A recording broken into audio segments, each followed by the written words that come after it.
Let's briefly discuss the differences between Polkadot and Polygon governance.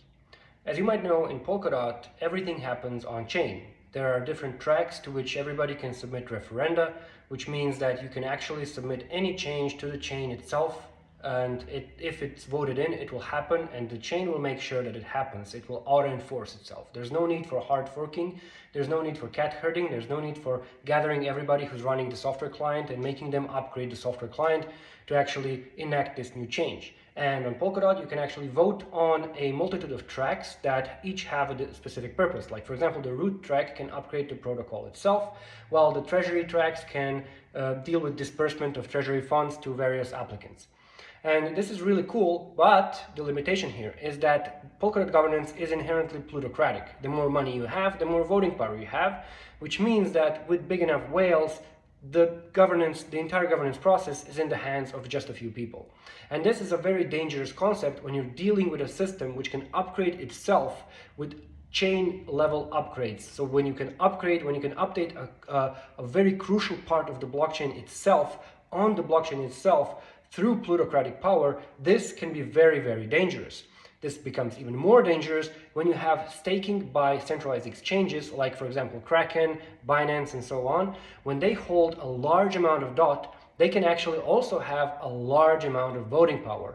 And so this is putting a lot of trust into a very few entities, which so far have not abused this power, but I personally am not comfortable with actually them even having this power.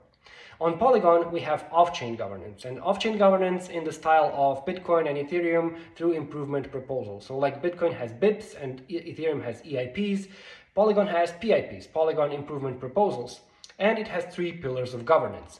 Pillar number one is protocol upgrades, which has in mind, which is responsible for any kind of protocol level upgrade. This is the equivalent of a root track on Polkadot. So upgrades to the clients themselves, to the consensus model, to anything that is to do with the protocol, with the chain itself. This is handled through PIPs, so through these proposals, and then discussed in these governance calls, much like on Bitcoin and Ethereum.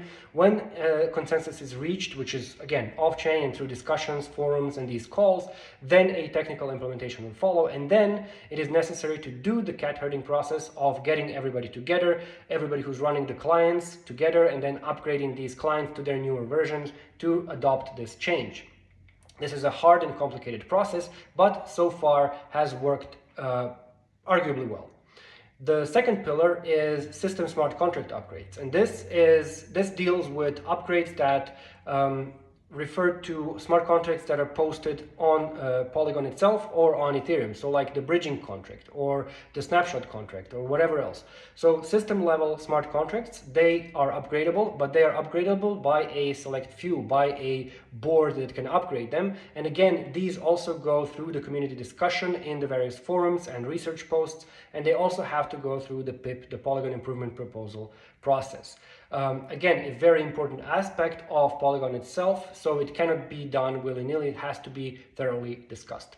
The third pillar of governance in Polygon is the community treasury voting, the community vote pillar, where actually the less important parts are happening, which are more community-oriented, community-focused. So if, for example, we have community grants, then this is where these grants will be voted on. This community-focused pillar is actually moving more and more on chain. It will be more and more decentralized. It will be more and more free and kind of unshackled over time. But right now it still also happens largely off chain and is slowly evolving to something better.